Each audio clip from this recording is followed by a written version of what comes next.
Welcome back.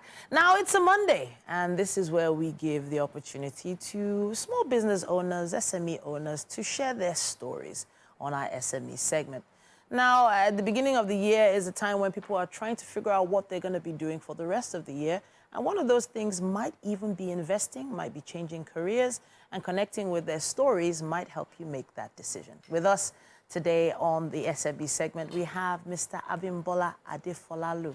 Now, he is an astute professional with decades of work experience in real estate and security. And he's here to talk about some of the opportunities in that sector. It's great to have you in the building.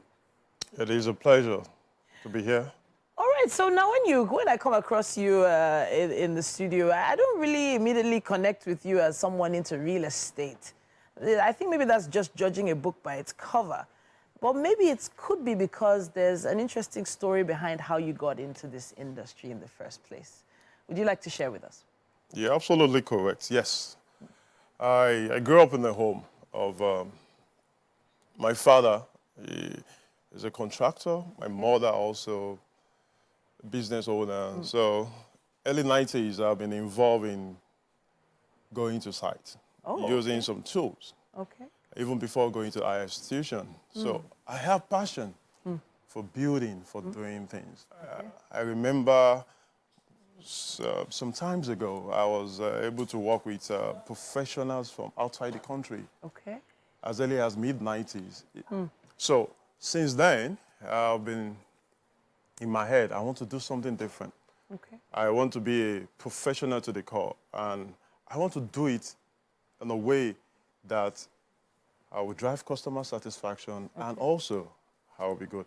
So these are the things that I've been doing. So while I was in the school, while I started my career, I have been building solutions in order for me to be able to impact, especially in the country, a socio-cultural problem and security of investments or the gaps or the laps we have in real estate and construction.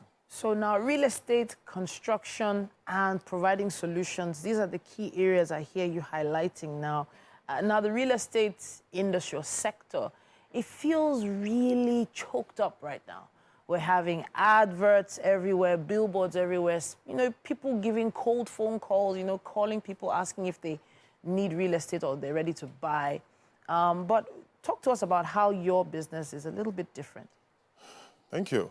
It's novel, actually. 2017-18, Piscina Bay, let me tell you, is a construction organization. We have top professionals, our friends and former colleagues that we came together to establish Piscina Bay. So part of what we do is we provide advice, management for organization, both in construction organization, F&B, FMCG, and real estate. Okay.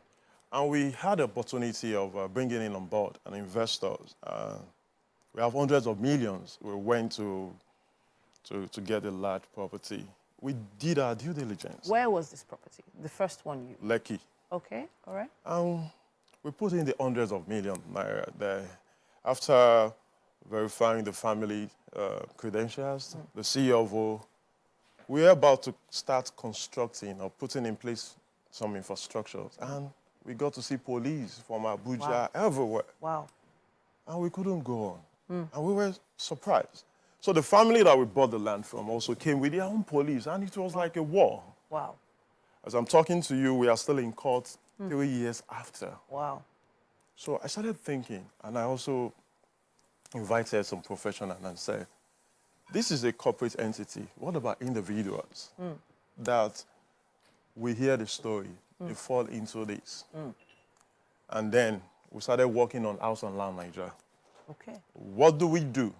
We want to provide solutions, security to your investment, to your property. Okay. We got to know that the security for your investment, it starts from you buying at the right price.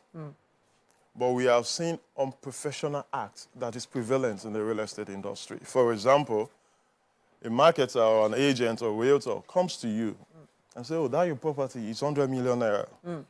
I'm going to help you to sell 120 million naira, but you will increase my commission. Okay. For a naive buyer, sometimes they get to sell. But what happened to estate surveying and valuation.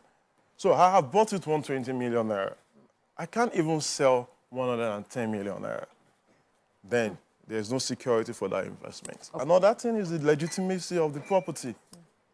The true ownership, the true state of the property, is the sandy soil, is it a Condition solid of the land, Exactly. all that. But it Exactly. goes beyond that. 3 months ago, we had a very unique experience. And thank God that we are consulting with some of the veterans in the industry, the former commissioner of lands in Oyo. And we're about to close the deal.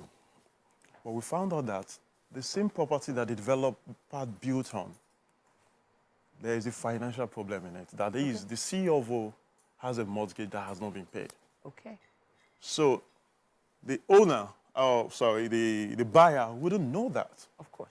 He will have purchased, pay hundreds of millions naira, and then Fallen into problems. So now, what I hear you saying is, in terms of providing a solution, you're trying to fill a gap, fill a need, because of the, should I use the term naivety, or should I say ignorance of the average Nigerian who has been told, okay, yes, you finish your university, you get married, you have your children, you buy your land. And that is how life is supposed to be, supposed to go on. Now, they've maybe been successful in their career and want to invest, and they feel this is the next move for them. What is the advice you give them? When they come to your office, what is the first set of questions you ask them? Thank you. So we'll tell them, what is your budget? Because it all starts from there. Okay. Then after knowing the budget, we'll tell them, what are your preferences? Okay. The location, the type, the archetypes or prototype of the building you're looking at. We also advise you.